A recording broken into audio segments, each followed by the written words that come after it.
Hello, guys. Welcome back to another episode of the podcast. Lots of fun stuff going on this week. Obviously, UFC 300 this Saturday. I can't wait. We're going to break down the entire card because the entire card is worth breaking down. This is an insanely stacked fight card this weekend. The more I look at it, the more excited I get for Saturday. Just these prelims and early prelims are like good enough for a pay-per-view almost. Maybe not a pay-per-view, but a fucking main event. Jesus Christ. You could put any of these fights, if you take the early prelims and put them on a main UFC card, and then put it like a title fight, and then if you put the regular prelims and put them on a regular UFC pay-per-view, and then put a title fight in, you could do that and it would sell very well. That is how good this card is. But before we get into that, let's talk a little bit about last weekend. I'm really excited to jump into UFC 300, but let's talk just a little bit about last weekend. Some more questionable judging. We had Chris Curtis versus Brandon Allen. In no way, shape, or form do I think Brandon Allen won that fight. I thought it was very close. I don't fault you for thinking Brandon Allen won that fight, but go back and watch it, and you tell me who you think won. I gave Brandon Allen 2 rounds out of 3. I think I gave him the fifth and the third. I can't remember exactly, but I had him winning, so it worked out for me. But there was another fight on that card as well. Gosh, I cannot remember. I need to go look this up. I'm so sorry. That was the most egregious decision I have seen in a very long time. Was it Alexander Hernandez versus Damon Jackson? I'm pretty sure it was. I'm almost certain it was. Let's go UFC.com. Because that was the craziest fucking thing I have ever seen.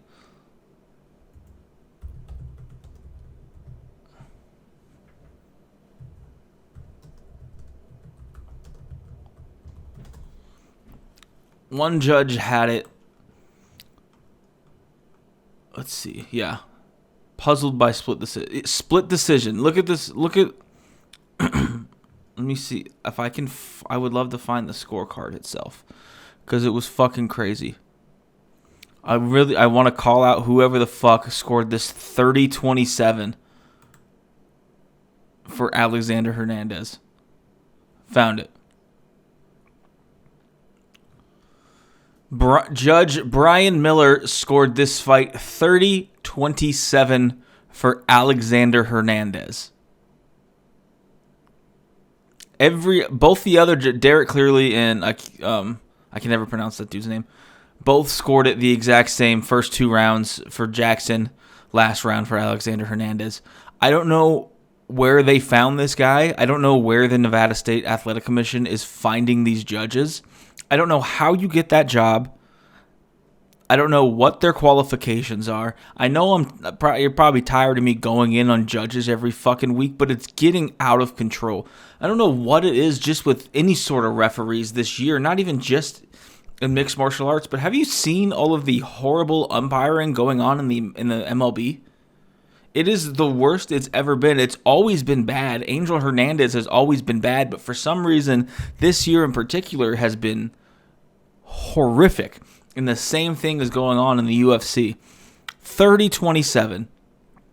I could think of 20 guys off the top of my head that would do a better job than Judge Brian Miller at judging mixed martial arts fights. 20. One of them is my mother. That was horrible. Fucking horrible. And then you have the Alexander Hernandez. And then you have the fucking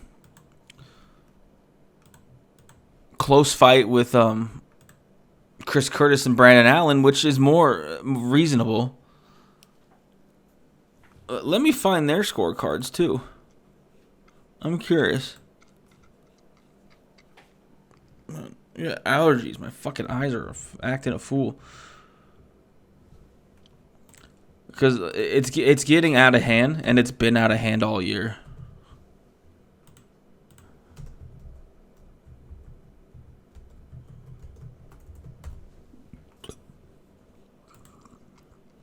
Let's find out.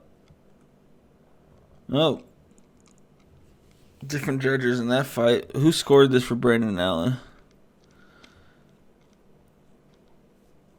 Derek Clearly and Eric, whatever his fucking name is, I can't pronounce that. How'd he score at 49-46? He gave Chris Curtis 1 round. He gave him 1 round. He won at least 2 rounds. There was a couple rounds in there that were close, but he won at least 2 rounds. Fucking dog shit. You never used to see these kinds of egregiously horrible split decisions unless you were in Texas. Texas was very known for having the worst judges. But now you're seeing it all the time, everywhere, and especially in Vegas where they're having all these Apex cards. Anyway, and sorry, we'll get off that. I'm just fucking, it's fucking stupid. It's so dumb. Anyway, and then Brandon Allen goes out and calls Dricus. It's like, dude, good win. It was a good win. Good for him. He beat Chris Curtis, beat a ranked guy. Beat number 14, I think Chris Curtis was ranked. You don't beat the number 14 guy and call out the champion. I know you were scheduled to fight Marvin Vettori, but this isn't the same level as Marvin Vettori. And you arguably lost that fight in a lot of people's eyes. You don't get to go out there and have that performance and then make a call out to fight the champion. That's not how that works. It didn't make any sense. I know everybody wants to fight for the title, and I know he was working his way up in the ranks. God damn. Fucking lawn guys are outside cutting the grass, making my allergies act a fool. It's fucking ridiculous. Does my eye look like I have fucking pink eye right now? Probably. But, yeah. Anyway. We'll talk more about this later. My pick record after this weekend has gone down to 34-42. We're in an absolute slump. We're batting zero. It's fucking embarrassing. For the amount of fights I watch, that's embarrassing. It's like that Shane Gillis meme where it's like, for all the youngsters, I know you're having fun. I used to have fun myself, but that's a load of crap. That's me right now. I'm fucking terrible. Anyway, all right. UFC 300, guys. Holy shit, I am excited. I've done this like 4 times. Probably the last 4 episodes is read the card for this because how excited I am for it to happen. But let me read it again. Deiveson Figueiredo, Cody Garbrandt, Bobby Green, Jim Miller, Jessica Andrade, Mariana Rodriguez, Jalen Turner, Renato Moicano. That's the early prelims. Holy shit. Prelims. Sadiq Youssef, Diego Lopez, Holly Holm, Kayla Harrison, Calvin Kattar versus Aljamain Sterling, Yuri Prochazka versus Alexander Rakic, main card, Bo Nickel versus Cody Brundage. Why is that in the fucking main card? It should be fucking early prelims, but we'll talk about that later. Charles Oliveira versus Armin Tarukian.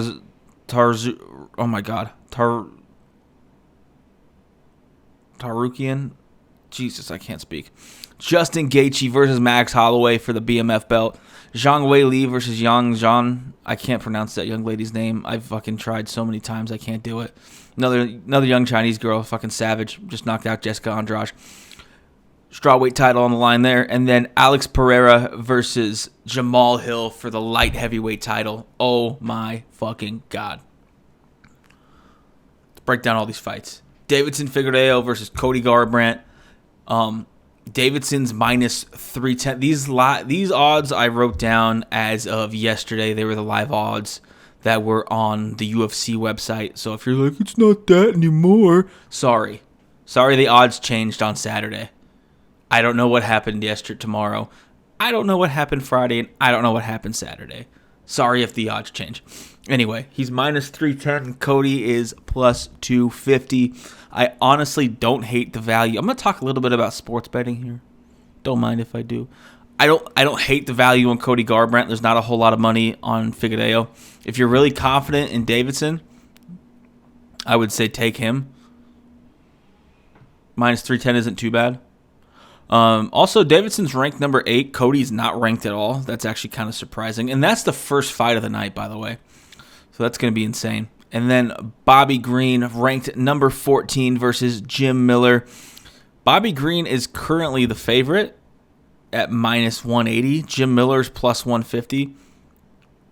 Hammer Jim Miller. Hammer Jim Miller. Jim Miller has fought at UFC 100, won at UFC 100, fought at UFC 200, won at UFC 200. He's going to complete the trifecta. It's going to be fucking insane. I really, really believe in Jim Miller, and I'll tell you something about Jim Miller. Jim Miller has been absolutely red fucking hot in his last few fights. He has looked as good as he has looked in a very, very long time. Let's see how he's on like a pretty good win streak right now. No, not really. But he has won 5 out of his last 6, and his only loss is a decision loss to Alexander Hernandez, which is obviously a very young, much younger, super explosive, and he looked good in that fight. Other than that, beat Gabriel Benitez with a face crank, knocked out Jesse Butler, submitted Donald Cerrone, knocked out Nicolaius Mota, and then knocked out Eric Gonzalez. So dude is on an absolute fucking tear, and I am telling you, hammer that fucking line. But Bobby Green is coming off a couple big wins. Beat Tony Ferguson, beat Grant Dawson by knockout. Did just lose to Jalen Turner. Pretty quick turnaround. If you guys remember, that fight should have been stopped way earlier. It wasn't. That was in December. It has only been 4 months since he got flatlined. So that's something to think about too. All right. Well, that fight should be good. Hammer, Jim Miller. Then we got Jessica Andrade, ranked number 4 in the division, versus Mariana Rodriguez, ranked number 6 in the division. Jessica, I can never remember what fucking weight class Andrade fights at, because she's fought at so many weight classes. This is at strawweight, okay. 115. Jessica Andrade is just one of those girls who, she's so good. Oh my god, these fucking allergies, bro. Oh, Jesus Christ. Don't mind me, I'm just dying. Everything's fine. So she's always ranked very high. Let's go right back into it. She's always ranked very high. And people are kind of tired of seeing her. And they're like, she's going to fight for another title. If she wins this fight, she could very easily fight for another title. Especially if Wei Li doesn't win. Because her last loss was to Zhang. Not Zhang. Oh, man, she is not doing very good. She's not doing very high. Lost to Erin Blanchfield. Lost to Jan. Lost to Tatiana Suarez. And then beat Mackenzie Dern. She did just flatline Mackenzie Dern. That's crazy. She's 1-4. Oh, my God. 1-3 in her last 4. And she's still ranked number 4. That's crazy how that works. Is that because all these other fights were... Nah, I don't know. But, Jesus Christ, these allergies. Yeah, anyway. Very interesting fight. Andrade is minus 135. Mariana Rodriguez is plus 114. I don't hate the value on Andrade here. It's really hard to bet against somebody that's got the knockout power she has, as Teddy Atlas puts it with what's his fucking name? Deontay Wilder. He calls it the eraser. Obviously, she doesn't hit as hard as fucking Deontay Wilder, but she hits so hard. Rodriguez is coming off that big win versus Michelle Watterson. If you guys don't remember that, she kind of beat the shit out of America's Sweetheart in a bad way. That was not fun to watch. I mean, fun to watch, but God, that was terrifying. She's really good. I don't hate the value there for Mariana Rodriguez, but It should be a good fight. And then we got Jalen Turner versus Renato Moicano. Number 10 ranked Jalen Turner versus number 13th ranked Renato Moicano. Jalen Turner, the current line is minus 238. Moicano is a plus 195 underdog. Listen, Moicano has got the hot hand right now. He does. Look at his last few fights. Dude is on an absolute fucking tear, dude. It's insane. Beat Drew Dober. Beat the shit out of Drew Dober. Beat Brad Riddell. Submitted him. Lost to RDA. But then he finished Alexander Hernandez and Jai Herbert, who's a monster. Lost to Rafael Fiziev. But dude has been on a tear. He's fighting a different way. There's sometimes you watch a guy fight and he's hit a different level. And I don't mean just in his career, just like for the moment. Like Cowboy kind of did that when he went up to 170. And Renato is kind of in that gear right now. It was kind of like the same.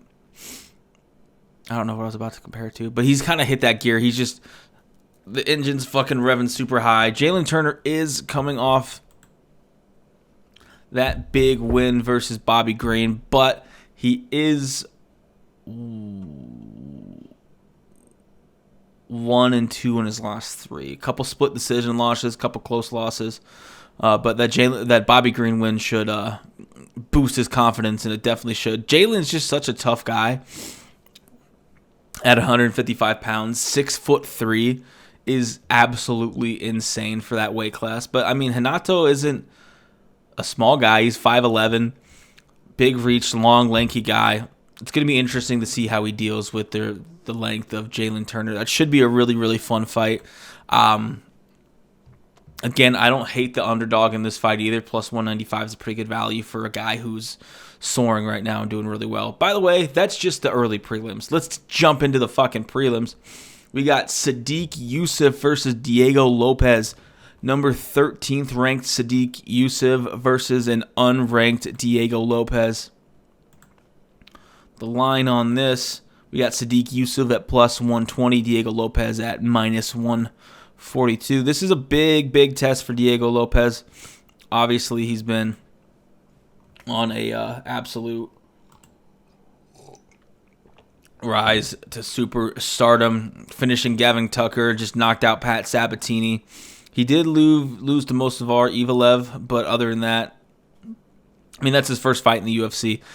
He's only had 3 UFC fights. This dude is 23-6. This is going to be his 30th fight, and he's only 29 years old. Insane. That is absolutely insane. And as for Sadiq Youssef, my computer isn't loading. That's fucking cool. So I can't look at what Sadiq Youssef's been up to lately. But a really close line here. You have a kid rising to superstardom, and then you got Sadiq Youssef. I would love if this loaded. That'd be fucking sick. Okay. All right. Hold on. Let me fucking...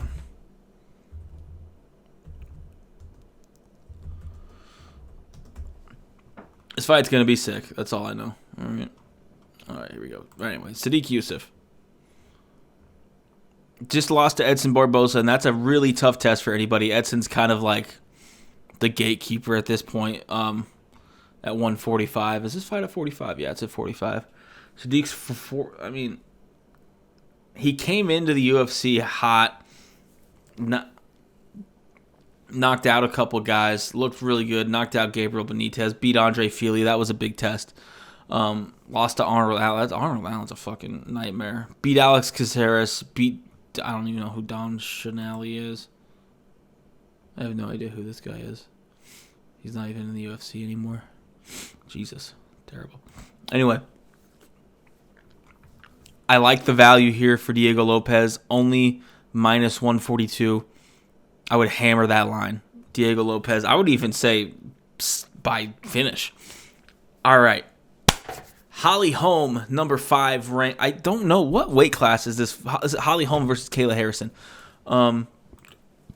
Is this at 35? Jesus Christ, how is she gonna make weight? Oh my God. That could really play into this.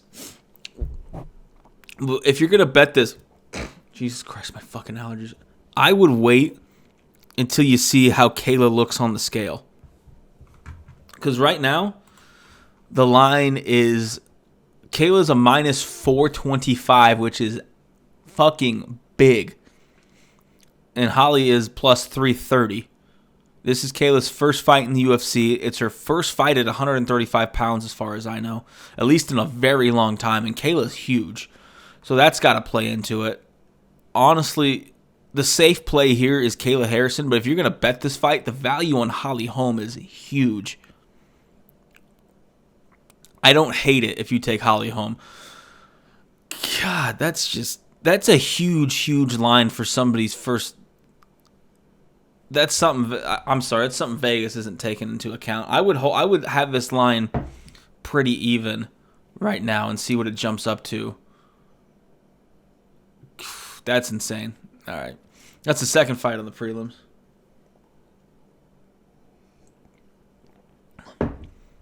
And then we got Calvin Kattar, number 8 ranked Calvin Kattar versus number 2 ranked at bantamweight Aljamain Sterling. Aljamain's first fight at 145 pounds. And I don't know if you guys have seen the embeddeds the last couple of days, but Aljamain looks big, he looks healthy, and he looks ready to fucking rock.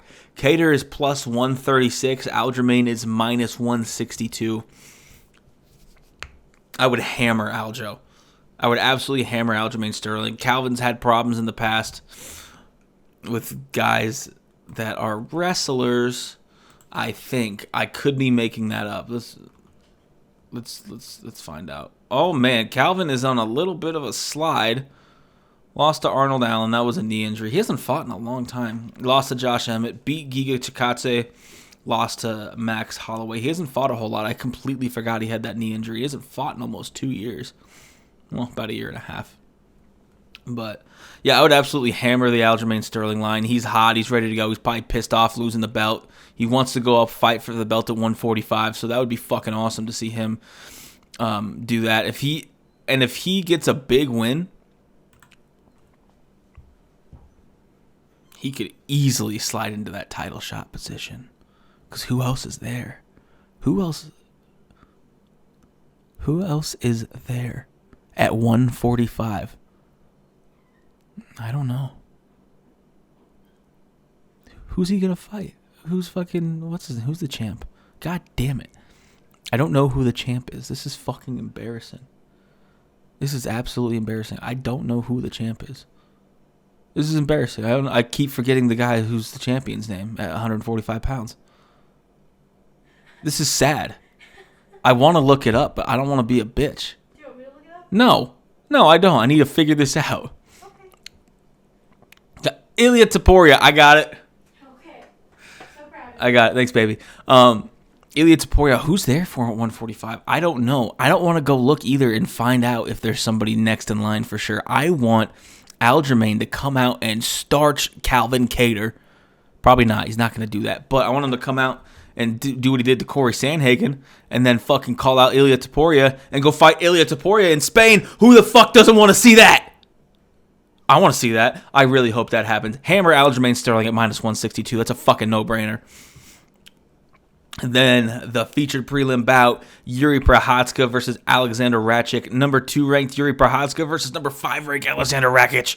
That is a main event, in my opinion. These fights are all free up until this point. That's insane. I'm sorry. Yuri is plus 100. Rakic is minus 120. He is the favorite to win this fight. I'm going to be completely 100% honest with you. Prochazka did not look that good in his last fight. Sorry. He looked soft. He didn't look like he did when he fought Dominic Reyes. Went back and watched that fight. Yuri looked a lot bigger. I think Alexander's going to come out. He's coming off another guy with a knee injury. And I would really, really like to see him. I think he's going to come out with a vengeance. He's a big fucking... Where's he from? Austria. He's a big Austrian fuck. and I think he's going to knock him out. And I like the line. I like him at minus 120. All right, that brings us to the absolutely stacked main card, except for this first fight. I don't understand why Bo Nickel versus Cody Brundage is on the main card. Obviously, Bo Nickel is a selling point. I get it, but who wouldn't want to see him in that featured prelim spot and then throw Prochazka versus Rakic on the main card, or even throw Sterling versus Cater on the main card, or even throw Sterling versus fucking Cater should be on the main card. Him or Prochazka and Rakic. That's the one that makes more sense to me. But instead we got Bo Nickel, who's a minus 2,100 favorite, fighting a Cody Brundage, who is plus 1,100. That is your first fight on the UFC 300 pay-per-view. Cool. Can't wait for that barn burner. See my face? That's how excited I am. I'm not at all excited for that. I mean, I like watching Bo Nickel. He's fun to watch. I am fucking disgusting. But don't laugh. I mean, Cody Brundage is fought in the UFC for quite a while. He's got a lot of fights, but he's fucking 2 out of his last 5. I mean, what do you guys think is gonna happen? Do you think he's gonna fucking win? Think Cody Brundage is going to come in and shock the world? Probably fucking not. But hammer that line, because you never know in mixed martial arts. You never get a plus 2,100 favorite on a UFC pay-per-view. That's fucking nuts. That's like me going in there and fighting Bo Nickel. I'd be plus like 3,000. Probably more. Let's be honest. A lot more. But that's what it feels like. That's fucking insane. Hammer, hammer, hammer. Cody Brundage, all right? And then we got Charles Oliveira versus Arman Tazarian. God damn, I love Oliveira in this fight. Number 1 ranked versus number 4 ranked. Oliveira's got something to prove. He wants to fight for that title again. They made him fight this fucking scary fuck who just knocked out Beneil Dariush. Another America's sweetheart. Knocked him out cold. Charles Oliveira is plus 195, and I want you to hammer that fucking line. Hammer it. Don't take my betting advice, but hammer it. How often do you get Charles Oliveira plus money? Never. Except for when he fought, Makhachev. Not the point. How often does that happen? So I would hammer that line. That should be a really interesting fight. It's going to really give us a way in to see where Arman's really at, see how good he is. Because maybe he caught Beneil Dariush at the end of a run, or maybe he's that guy. Who knows? And then we got number 2 ranked Justin Gaethje versus number 2 ranked Max Holloway at featherweight for the BMF belt. I wasn't excited about this fight at first. Now I'm excited about it. The more I fucking think about it, the more excited I get about it. Max has got his fucking sick ass custom trunks with it's all fucking Hawaiian flowers. Looks like a Tommy Bahama shirt. It's awesome. Gaethje's got custom trunks. They're not as cool as Max's, let's be honest. But he's still got custom ones. It's an American flag. It's pretty sick. Gaethje is minus 170. Holloway is plus 142. I like the line for Gaethje when Holloway moved up and fought Poirier. I went back and watched that today when I was at the gym, and he got caught a lot. Holloway does look good, though. He looks big. He looks healthy. He looks strong. I think he's put on some weight. I don't hate you if you take Max Holloway, but I think the value on Justin Gaethje is there. And seeing Holloway go up in the past, it didn't go quite as well for him as a lot of people thought it would. And I think it's kind of going to be the same scenario here, but it's going to be a great fight either way. And then we got Zhang Weili versus Yan, the champion versus the number 1 ranked contender. We got Weili at minus 485, which is crazy for a title fight. And we got Yan at plus 370. And you know what? I'm tired of all these comments on Instagram. I know I shouldn't read Instagram comments, talking about how, like, why is this on the fucking main card? 2 women fight. It's going to be my bathroom break. Zhang Weili has done nothing but put on exciting fights ever since she's been in the UFC. Unanimous decision versus Amanda Lemos. Okay, whatever. That wasn't the best fight.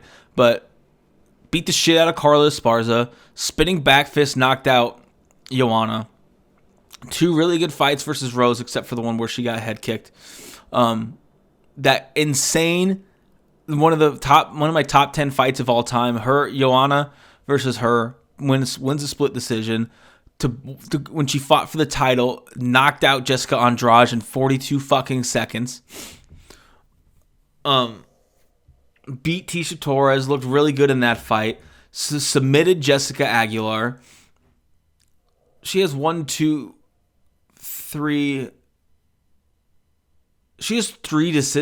decisions in her whole career, and that is not something you see a lot with women. 11 knockouts, 8 submissions, 5 decisions. 11 knockouts as a strawweight. That's insane. So stop saying that this fight's going to be fucking boring, because it's not. It's going to be a good fight. And then Yan, also 18-3 with 8 knockouts. She's tiny. This is going to be a great fight. Chinese on Chinese crime. You love to see it. And I'm tired of people talking shit about it. I don't like the line on this fight. I think if you're going to bet on anyone, you got to bet on Yan. Because she's so much plus money, and she can finish the fight. I don't think she will, but anyway, Alex Pereira versus Jamal Hill for that fucking light heavyweight title. The more we wait for this fight, the more excited I get for it. It's crazy to see what Alex Pereira's done with 11 fights. 11 MMA fights. How many fights does he have in the UFC? 1, 2, 3, 4, 5, 6, 7 UFC fights, 2 world titles. Insane. How old is he now? 36? He's still okay. Not that old. And then we got Jamal Hill, hasn't fought in a very long time, had to vacate his title, unfortunately. He's fought in about a little over a year. Should be ready to go. He's tuned up. Hasn't lost since he lost to Paul Craig, but has done nothing but finish fights since, other than against Glover, because Glover's a bad motherfucker. Knocked out Jimmy Crute, knocked out Johnny Walker, finished Thiago Santos. Dude's a fucking savage. 12-1 overall record, 7 knockouts. All of his finishes are knockouts. Jamal Hill says he wants to stand and bang with Alex Pereira, and that's got to be the worst idea I've heard in a very long time. I was trying to think of something funny to say, and I couldn't think of anything funny to say, so I didn't. But that's a horrible idea. The line on this is very close. Pereira's minus 135. Jamal Hill is plus 114. I would hammer that Alex Pereira line. I could be wrong. I'm probably going to be wrong about all these fights, but I would hammer that. All right, guys. Let's pick every single fight on this card. I am going to take Davidson Figueiredo over Cody Garbrandt. I'm going to take Jim Miller over Bobby Green. I'm going to take Jessica Andrade over Mariana Rodriguez. I am going to take Renato Moicano over Jalen Turner. I'm going to take Diego Lopez over Sadiq Youssef. Unfortunately, I'm going to have to take, at this point, Kayla Harrison over Holly Holm if she can make weight. And if she looks okay, I might change that. I don't know yet. I will let you know. I'm going to take Aljamain Sterling over Calvin Kattar. I am going to take Alexander Rakic over Yuri Prochazka. Obviously, I'm going to take Bo Nickel over Cody Brundage. I'm going to take Charles Oliveira over Max Holloway. I'm going to take Zhang Weili versus Yan. And I am going to take Alex Pereira to beat Jamal Hill. I cannot wait to watch these fights on Saturday. Saturday is a good day for me. We got UFC fights all night, and they're all good fights. And we got the Masters all day. Gonna be a fantastic week. I can't wait. Tune in next week. Tune in for the fights. And we will see you next Wednesday. All right, guys. Have a good one.